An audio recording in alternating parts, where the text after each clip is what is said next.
If you're asking me today, Joel, was last week a good or bad thing for intercollegiate athletics and more specifically for college football? I would say, you know what? It is a great thing. Why? Because this is a domino that has to fall in order for the 100 more dominoes to fall to get to a structure that is sustainable for the bright future of college football. I say it in my open, and you listen to it every single time you listen to this show. We are at the dawn of the golden age of college football, but getting there is never easy. Just like going west in a covered wagon wasn't easy. None of it is easy. Okay?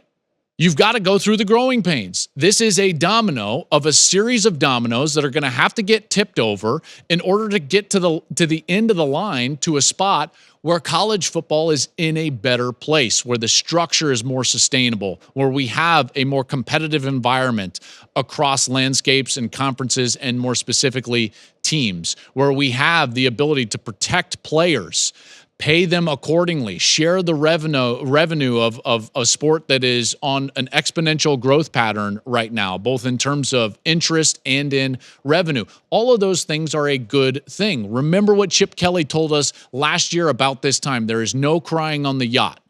These are good problems to have. These are problems born out of interest and revenue, not lack of interest and lack of revenue. And that's an important distinction to make. We are in a good spot in college football. We can be in a better spot moving forward. This lawsuit and the settlement of this lawsuit is a step in that direction, because without this, we don't get congressional oversight.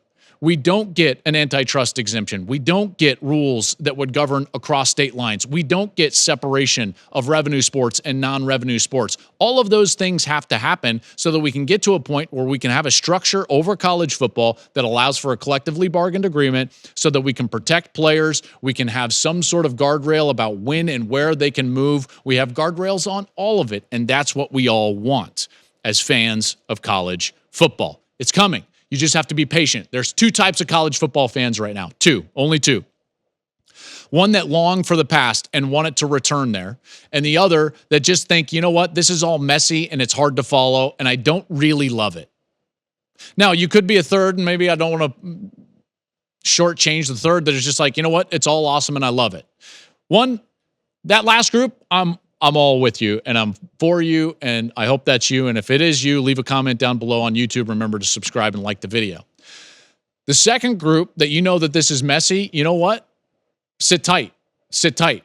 Because I think what you will witness in the coming years is a structure that you're really going to love. And that last group, or the first group I mentioned, I guess I should say, if you're just longing for what was, you're going to be disappointed. It's never going to return. It's never going to return. And you know what? It's been messy forever. And it's been a system that has been so incredibly flawed and indefensible that it's a hard position to take. If that's you, I don't have anything positive to tell you. We're not going back to the place where all we have is polls and all the bowl games are on the first. We're not going back there. And just like schools and programs and coaches and athletic directors have had to do for the entire course of history in college football, as fans, we also have to adapt to the changing environment. And the changing environment is moving in the direction of all the structure that I was just talking about.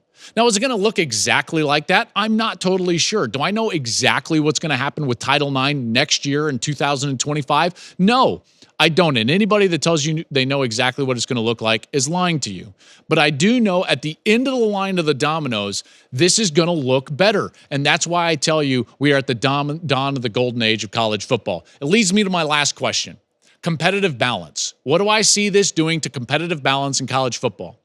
Well, I'll go back to that second point I made about collectives and how they'll be more of the marketing arm of college football. And that's where you're going to get the differentiator between what players can make at one school versus another.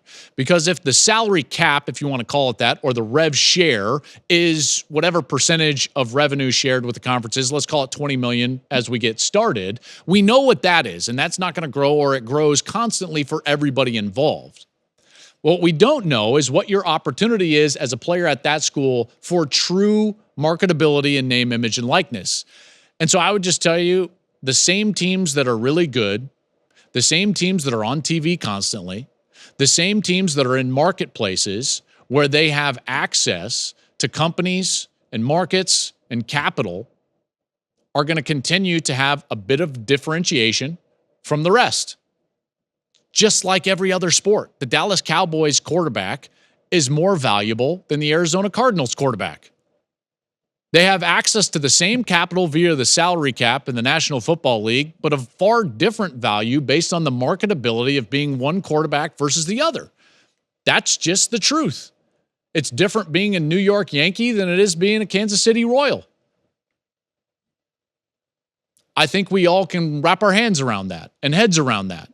So if you're a university that is in a place geographically that you have access to companies that can increase the market value of your players, Austin, Texas, Columbus, Ohio, Detroit, Michigan.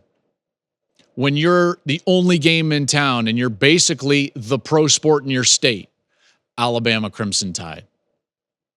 When you have a history and a track record that suggests that your fan base is large enough and that your marketability based on the television product will be there, Georgia, Tennessee. All the similar teams are going to be in a position to claim that they can provide more to a prospective athlete than the other. The difference is that now we're going to know, and it's going to be out in the open. This lawsuit does a lot of things. It brings things that were in the shadows out into the light. Good thing number one.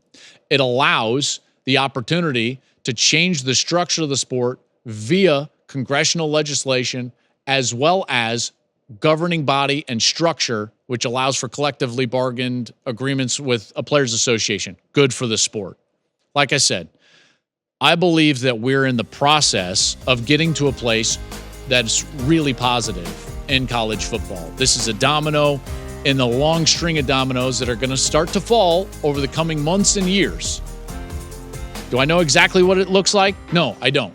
But I do know deep down in my heart, college football is more popular than it's ever been, and the brightest days of this sport are still ahead. Thank you for watching the Joel Klatt Show YouTube channel. And if you liked this clip, make sure to like it and subscribe to the channel, and you can stay up to date on all of my college football coverage.